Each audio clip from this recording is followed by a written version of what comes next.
معلوم نہیں پیاس کے بغیر سفر کیسے طے ہوتا ہے۔ طے کو تو ابھی چھوڑیں، پیاس کے بغیر سفر شروع کیسے ہوتا ہے؟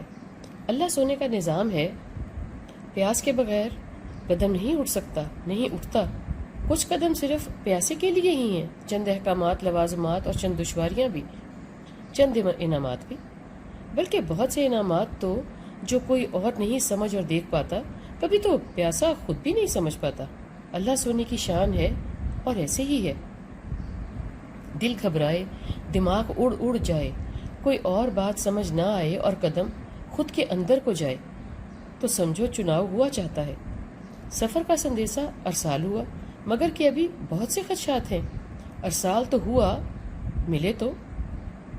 ایک اور بات جو سندیسے میں نہیں لکھی ہوتی اور سمجھ بھی نہیں آتی، سفر کبھی بھی کہیں بھی منقطع ہو سکتا ہے، کبھی بھی کہیں بھی واپسی ہو سکتی ہے۔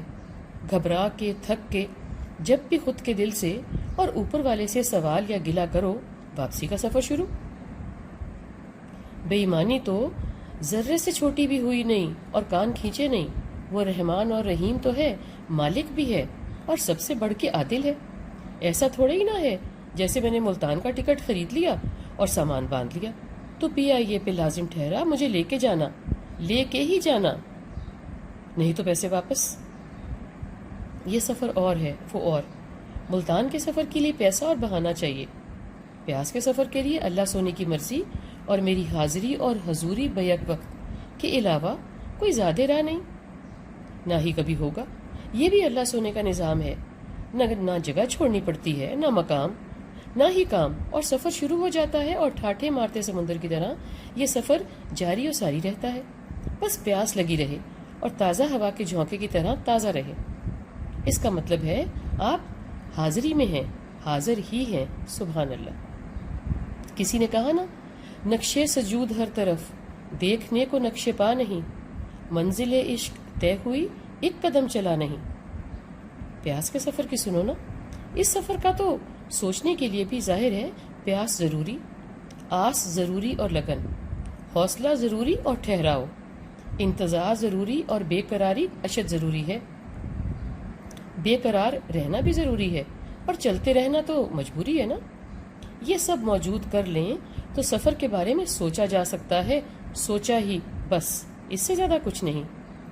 پیاس لگنے لگے تو کان لگا کر احترام سے دھڑکنیں سنیں، آنسو بہائیں، سجدے سے نہ سر اٹھائیں اور تیاری پکڑیں۔ پیاس کو لگے رہنے دیں، کہیں ادھر ادھر سے جھک مارنے کا جھونکا نہ آ جائے اور پیاس بجھ ہی نہ جائے یا بجھا ہی نہ دی جائے، کوئی رستے میں آ جائے شیطان، راندہ درگاہ مردود۔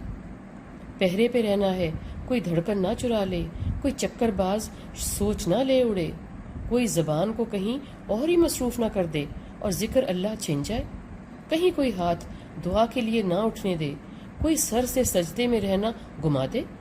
جس نے پیاس پائی، اس کی ٹو میں کئی بدبخت ابلیس، کوئی بھی کسی کا کوئی کمزور لمحہ حملے کے لیے استعمال کر سکتا ہے۔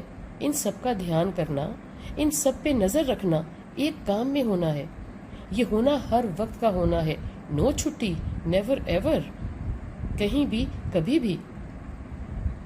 تیاری کے معنی دل کو ہر وقت لگن کے جوگرز پہنائے رکھنا ہے، وہ بھی مضبوط والے، نہ ہی دل کے پاؤں تھکیں، نہ ہی لگن کا جگر زخمی ہو، نہ ہی پیاس میں کردے سکڑیں۔ پیاس کے سفر کا معنی ہے بس سفر، سفر میں رہنا، چلنا، چلنا اور چلنا، کسی سانس کو پڑاؤ نہ جاننا، بڑھتے جانا، چلتے جانا۔ معلوم تو ہے نا، پیاس کا سفر سارے باقی ماندہ سفروں سے مختلف ہے۔ پیاس لگی رہے، سفر جاری رہے، سفر ہی منزل ہے۔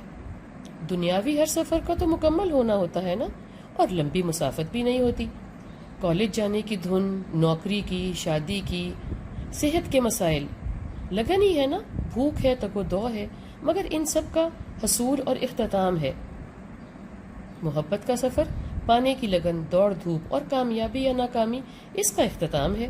نوکری مل گئی، دل لگا کے کام کرو اور ترقی کے علاوہ اور کچھ سدائی نہیں دیتا، یہی اس کا انجام اور اختتام ہے۔ اس کے آگے کیا؟ کچھ بھی تو نہیں نا۔ جس کو میں نے پیاس کہا، جس کی یہاں بات ہو رہی ہے، وہ ہے حقیقت تک پہنچنے کی پیاس، لگن، تڑپ اور بے قراری، بے پناہ بے قراری۔ اس کیفیت میں رہ پانا ہی اس کی معراج ہے۔ اس حالت کو محسوس کرنا، احترام کرنا، محفوظ رکھنا اور موجود رکھنا، یہی اصل ہے اور یہی سفر ہے، پیاس کا سفر۔